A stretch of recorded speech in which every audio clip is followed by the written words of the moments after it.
Namaste and welcome back to another edition of Live, Love, Engage. And actually, if you're just catching us for the first time, welcome. I'm really glad that you're here as well because I love doing this podcast and I love talking to amazing people like our guest who is on the show today. And she is a fellow copywriter, but much more than that. And I'm going to tell you about all the wonderful things that she's up to in the world in a second. But first, I want to welcome Hanna.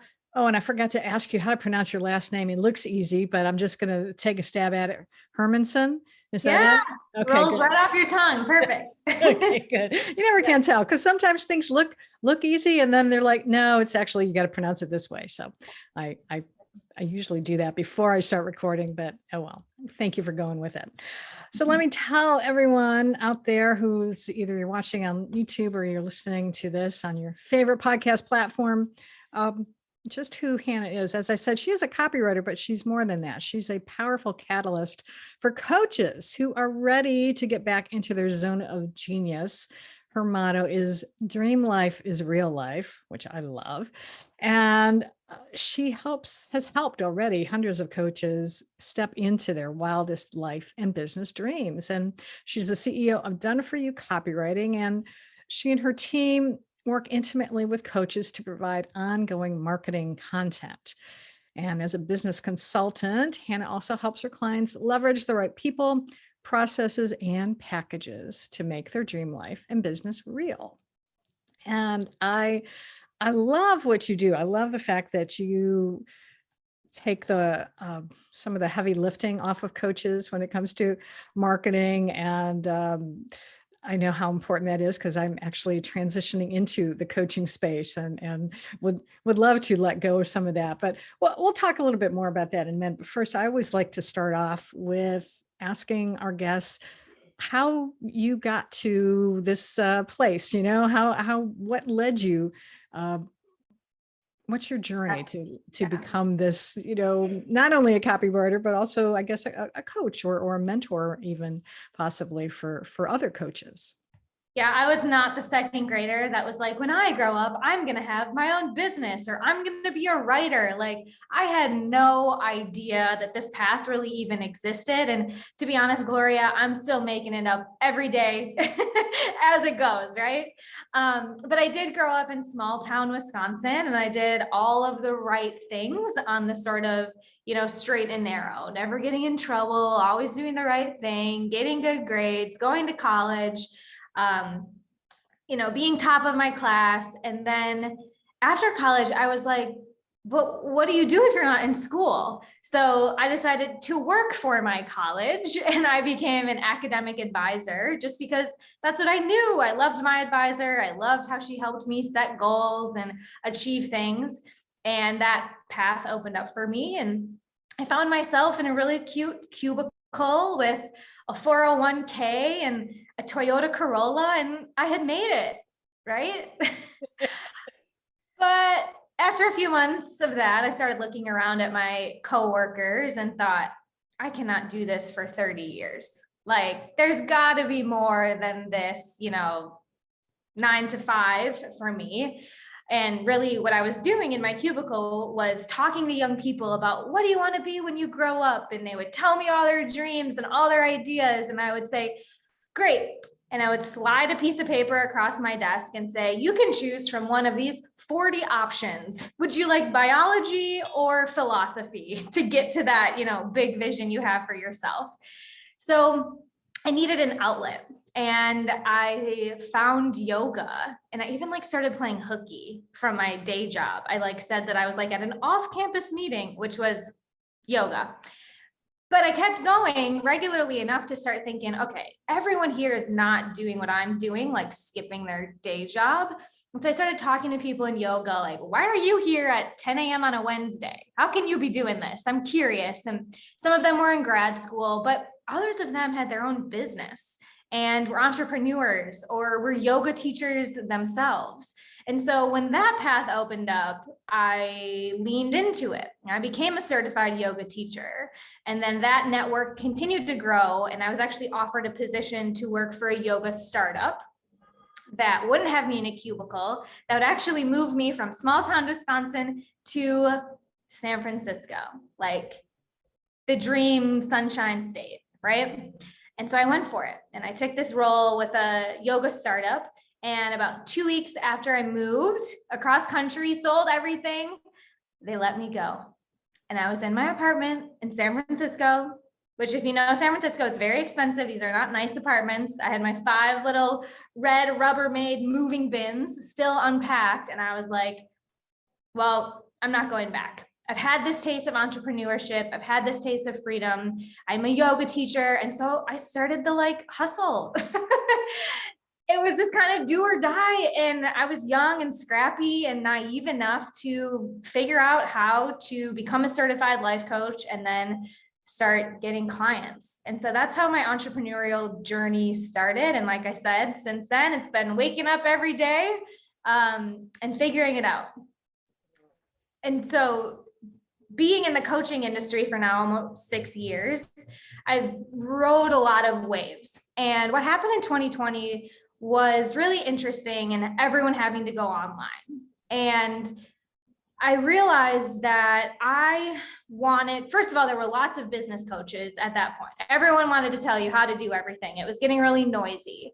And I wanted to help those coaches who were certified, who were established, who had been doing this for more than, since March 2020, get their message out there and help them get good clients.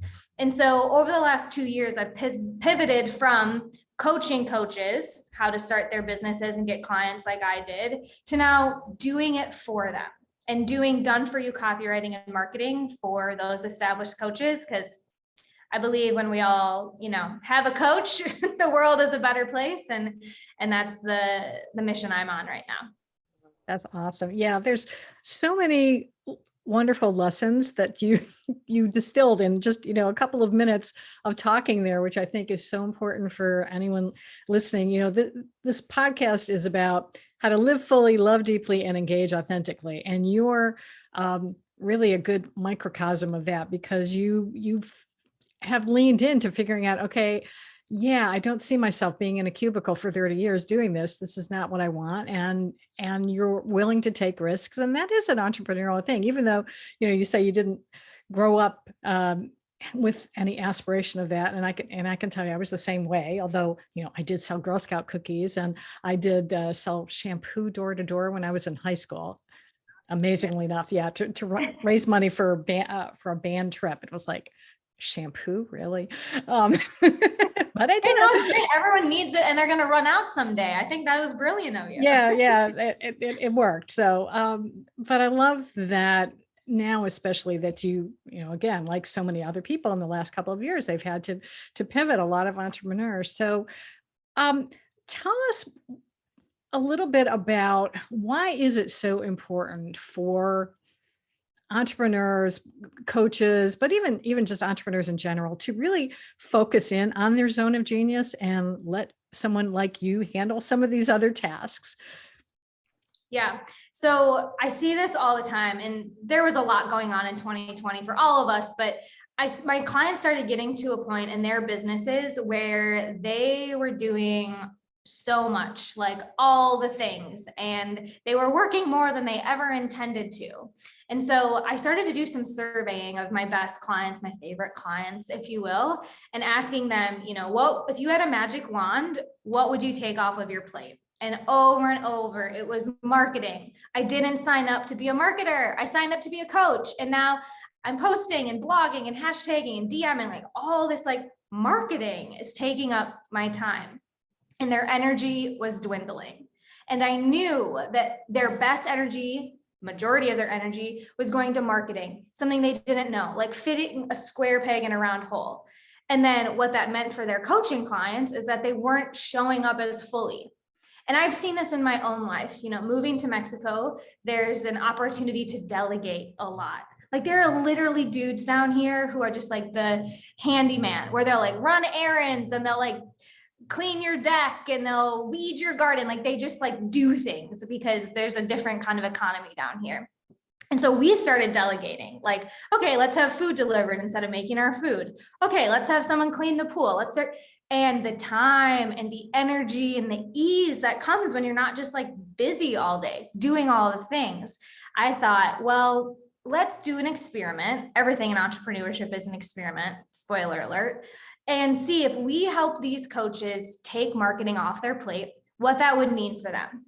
And what we saw is that more books were written, more lives were impacted, more programs were launched, more clients were enrolled, which to me means the world is evolving. Okay, that's my woo-woo side. Like, and I've seen this over and over. If we hire someone to clean our pool, if we hire someone to do our marketing, they love it. I love copywriting. They love coaching. He loves gardening. Like, when we do what we love, the world just like works better, and you're able to focus on doing more for your business instead of just being like in your business. Same thing with life, right? You can do more living than just like getting by day to day. Yeah. Does that make sense? Oh, yeah, tremendously. And because I know for me, especially as well, is that I love writing. I love copywriting. I love working with clients. I love helping them to come up with content for their things, but then to do it for myself, it was like,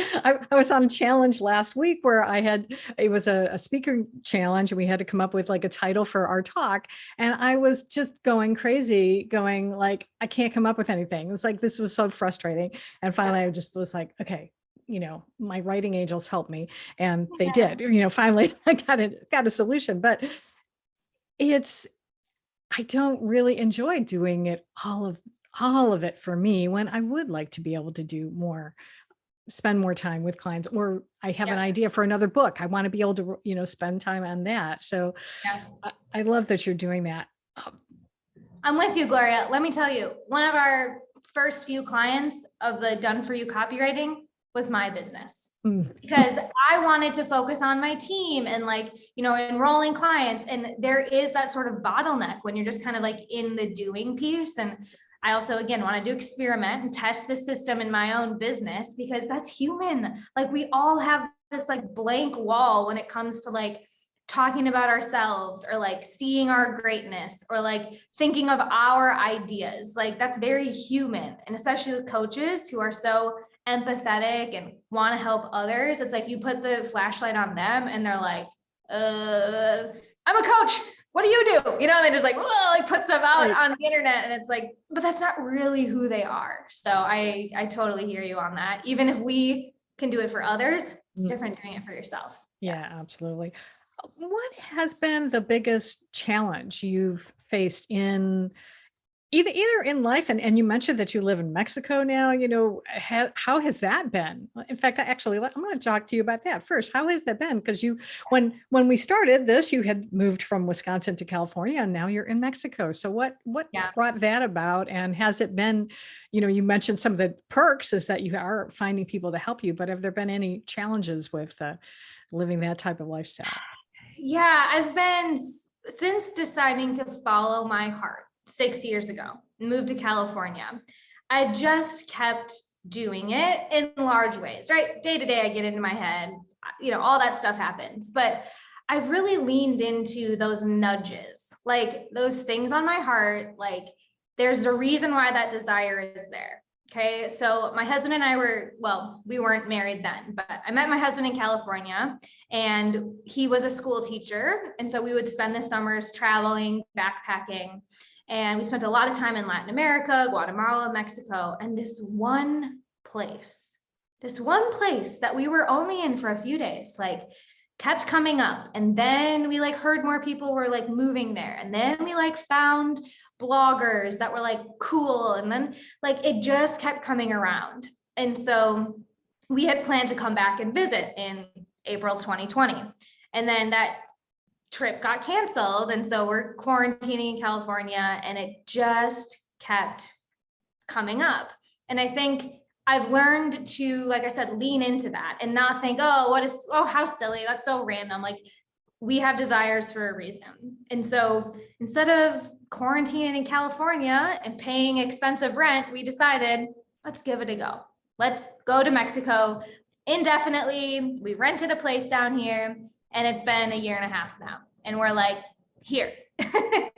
So that hasn't been necessarily hard because it was just kind of fluid. I mean, of course, my parents would love for me to live in their backyard and not 3,000 miles away. There's definitely a disconnect there. But again, like they were quarantining for the first year we were here anyway. So we've set up our Zoom routines and we found ways to, bridge some of those challenges.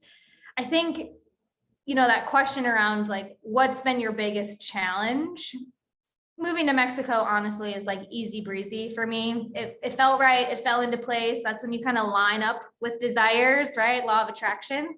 But the biggest challenges for me have been like the inner critic, right? Like it's okay that this is my path.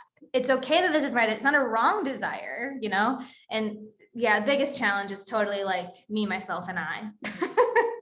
Oh, yes. That is I was actually I was listening to someone. Oh, I was listening to some other coaches talking yesterday. And that was it. They were saying that the biggest thing for entrepreneurs is really mindset. That's when, no matter how much money you're making in your business, it's like, that's what you've really got to focus the most attention on. Because as you say, you can hire people to handle the nuts and bolts, that, you can hire someone to do your books, you can get someone to do your marketing, but it's for you to be successful long term, it really, you've got to have this going. You've got to have the mindset. That's an energy game. And no one wants to hear that. Like, oh God, that was so annoying the first 2 years of my business. It's like, I don't need mindset. I need the hashtags. I need the secret sauce. I need the landing page, like all these like outside things. And then, yeah, exactly. It's us. Energy game. I know. Is there anything that you wish you had known when you first started, even on your entrepreneurial journey, that, like I said, that you wish you had known then, that might have made things a little bit easier? Yeah. Like you can go it's about team. Okay. Like I don't have like a cute cliche off the top of my tongue, but this idea that like, you're going to go further, more sustainably when you have support. Like the whole solopreneur thing makes sense. Like I told you, I was in San Francisco. I was scrappy. I had no income. I was by myself. I was like opening the gym at 5 a.m. to like, pay for my internet. Just like, I was so scrappy, and I learned a lot from that. But when I started working with teams, like I even took some part-time jobs along the way where I worked for like health bloggers and other coaches. And the power of team is something that I think a lot of new coaches miss, because we think, oh, it's cheaper. I have the time. I can do it. I'll learn it. I'll get a free course. I'll read a book to learn this. But again, it's that like fitting a square peg in a round hole. And what does that actually cost you in your energy and what you could be doing, right? When you're lined up with your true passion and your true purpose, then you go further faster and you get other people lined up next to you to do the same thing. Like Gloria, I'm amazed with my team right now. There are things that I still think like, no one's going to want to do this. Like, I'm just going to have to take on this spreadsheet and just hunker down and figure it out. And then I'll put it out to my leadership team and I'm like, hey, we have this research project. Can someone help me answer this question? Or, oh my God, I love it. Yes. And they send me spreadsheets with they're like loving the spreadsheet and it's like color coded. I don't even know what they do, but they make it so fun. And I'm like, A, I didn't have to do it. B, I was able to do more of what I love. And C, they got jazzed and they loved it and they were excited to share it. So I still forget that. And that's still something I have to remind myself. It's like, we is so much better than me.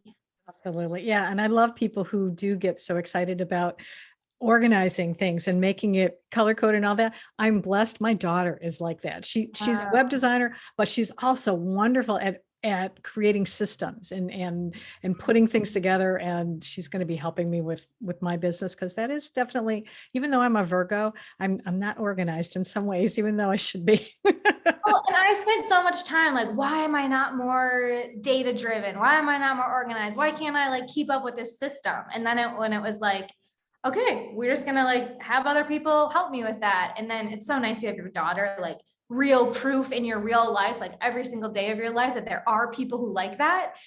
But I was just like so brainwashed that everyone was a creative, everyone was woo woo, everyone just wanted to do stuff like me.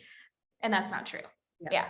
That's true. And we need people like that to make the world go round, because we can't all be the wonderful dreamers, and we need the doers as well. So Back to the zone of genius thing. Like, I so believe there are enough firefighters and mechanics and bakers and authors and artists. And if we can just live in that and not try to be the baker, firefighter, all these other things we try to bend ourselves into, then exactly, the world is a better place and more harmonious, and we raise the collective consciousness. I mean, let's get woo-woo if we want to, because it's real. Yeah, for sure. And the other part that I didn't touch on that you've mentioned a couple times, and I do want to make sure that people hear it, is the fact that you were not only listening to those internal nudges, but you were then actually taking action.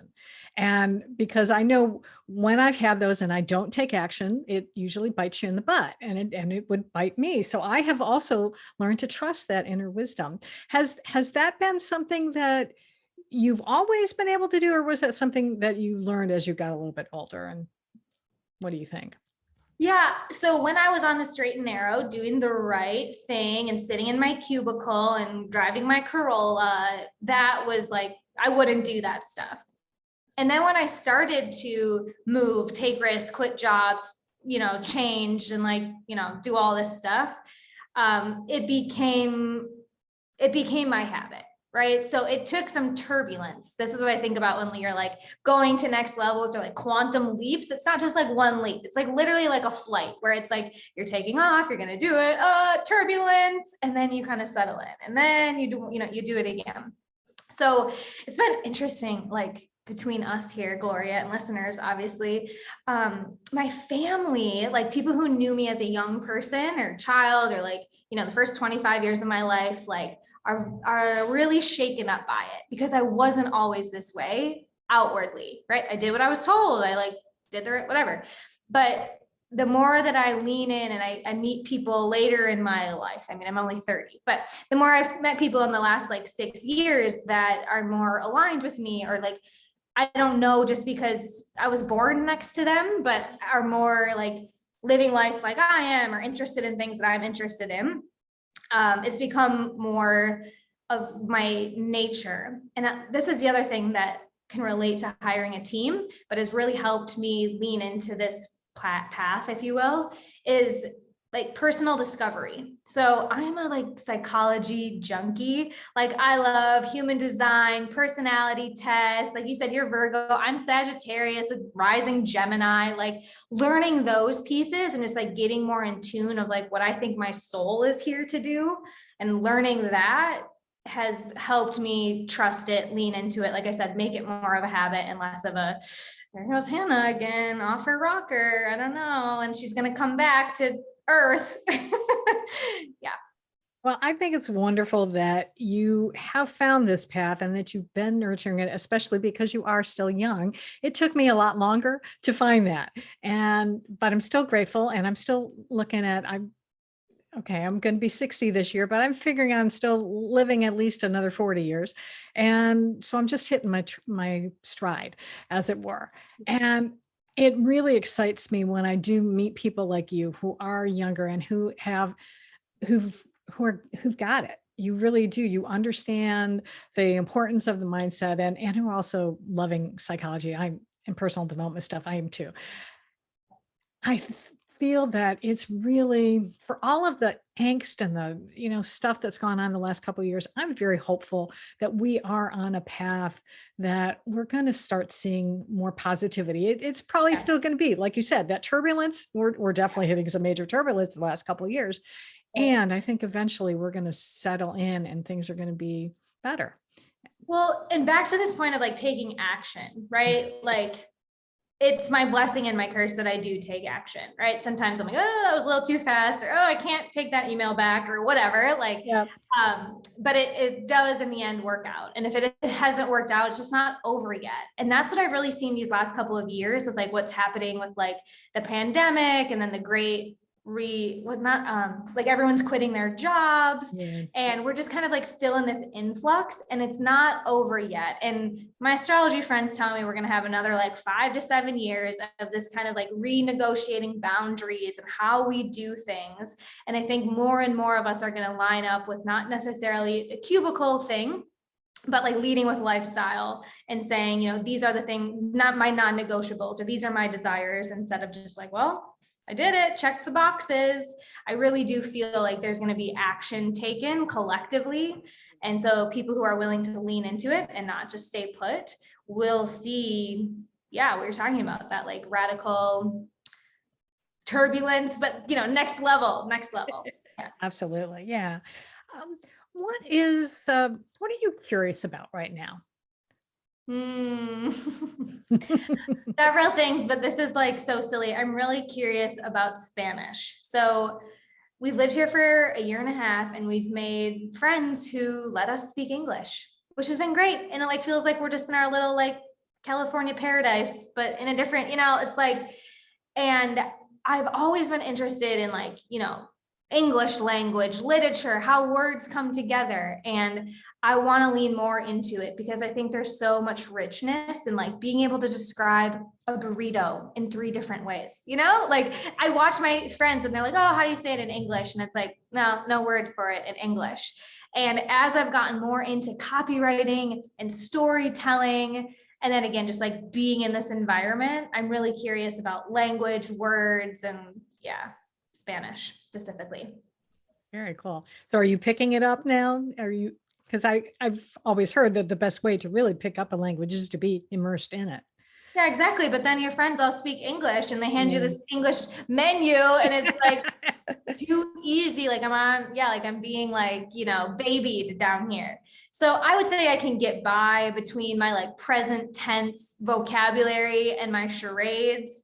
We can get what we need. My husband has more grammar skills. So we kind of like, you know, Spanglish our way through the day. But it's definitely not like, you know, I can get into a conversation or I could tell a story. And to me, that's the intrigue. Well, you can do it if you are absolutely committed to doing it. It's certainly in one of the easier languages to pick up. So I would encourage you to keep working and just say, no, give me the Spanish menu. Don't baby me. Muchas gracias. There you go, de nada. I studied Spanish, but I'm working on Hungarian right now. So that's why I say it's a lot tougher, but that's my heritage. My grandparents were from there. And my daughter is actually living in Hungary right now. Wow. So I can understand the parents with you living in Mexico. Yeah, I kind of have the same, like, oh, I'm happy. And I'm so grateful for Zoom so that we can at least see each other, but I do kind of miss seeing her in person. Yeah. Seeing her in person. Is there anything else that I should have asked you about that you think would be useful for entrepreneurs who are listening? Anything about your journey or your company? Anything? What do you think? So I get this question a lot because there's a bit of a question around, you know, what is dream life is real life versus done for you copywriting. And dream life is real life is really like the brand. And I think this is something important for entrepreneurs to take too, as like a permission slip. So dream life is real life started 6 years ago when I took risks and I was doing yoga and I was like, oh my God, the world is so much bigger than my neighborhood. And like, you can be anything you want to be. And like, wow. And so it started there, and there has been so many offers, if you will. But they also have this vein of like leading with lifestyle first, doing what you love, leaning into that highest vision, like how good could it get for you, right? Your dream life being your real life. And I really want, and I'm sharing this because so many coaches come to me and they want to launch a new leg of their business. They want to write a book, or they want to start a new program, or they want to change completely like who their target audience is. And I've done it dozens of times. People, in fact, tell me I'm kind of backwards, because a lot of copywriters want to then go teach people how to copyright, and that kind of becomes their next thing. And I did it backwards, where I was like teaching marketing, and now I'm doing it for you. And whether you name your brand something or you have a personal brand, like this is permission to be personal with it. Like it is an evolution. And you don't have to go out announcing like, pivot, today I do this thing, pivot, today I do this thing. Because if you're able to tell the story of like what you believe in and what your mission is and what bigger cause you're trying to make in the world, then it doesn't matter if you have a coaching group or one-on-one, or like I said, a book, right? And so that's something and that I think is a nugget for folks to take away when it comes to branding. Lead with that big vision, and then whatever you create or however you monetize it along the way should fall in line and make sense for your raving fans. Absolutely. Yeah. That's what I'm in the process of doing now too, is coming up with topics and ways to be able to talk about the different things that I'm involved in, because as I said, I want to do coaching, but actually truly what my passion is right now is something that is very woo-woo. It's called light language. And it's like communicating with your soul. And it's something that when I do it, it just lights me up, and people like receiving it. And so one of my coaches said, just talk about that, talk about that, and just talk about it. Exactly. Because like marketing, branding, like selling your stuff is not, like I said, like one landing page or one billboard out in a cornfield. It's this conversation and it's dynamic. And that's why I said, don't go announcing pivot. This is what I'm doing today. It's just like, start talking about it, bringing it in, because if it resonates and if this is the next experiment for you to lean into, start to get those nudges, those clues to keep going. Yeah, absolutely. Well, if someone listening to our interview today is a coach particularly and wants to say, oh my gosh, this is the person I need to get in hold of because I'm tired of doing all my marketing and I want to learn more. What's the best place for someone to connect with you? Yeah, jump into your search bar and type my website, which is also a positive affirmation. So it's just healthy to do anyway. Dreamlifeisreallife.com is where you'll find all things around, what we're up to. And you can let us know if you had a magic wand, what would you love to have done for you in your business? We can take the conversation from there. Excellent. That is perfect. I love that. So I will make sure that I have that in the show notes for those of you who are not somewhere where you can jot it down. So just make sure you go to liveloveengagepodcast.com or your favorite podcast platform, and you'll be able to see all that information down there. So thank you so much for being with us and taking time out of your morning to be because I know for me, it's getting to be lunchtime where I am, because we're on opposite sides of, well, not really the opposite sides of the world, but we're a few thousand miles apart. Anyway, I appreciate you being here and sharing your story with us today. And I know a lot of people got value out of it. So I appreciate it, Hanna. Namaste, Gloria. Thanks. Namaste to you. And thank all of you. I want to thank you for being here and for listening and for watching, if you're watching on YouTube as well. And if you like what you're hearing, share this podcast with a friend and let someone else check us out, because there's been lots of good stuff here. I've been having a ball doing this now for over 2 years, and I'm going to keep doing it. So I would love to have you check us out. And until next time, as always, I encourage you to go out and live fully, love deeply, and engage authentically.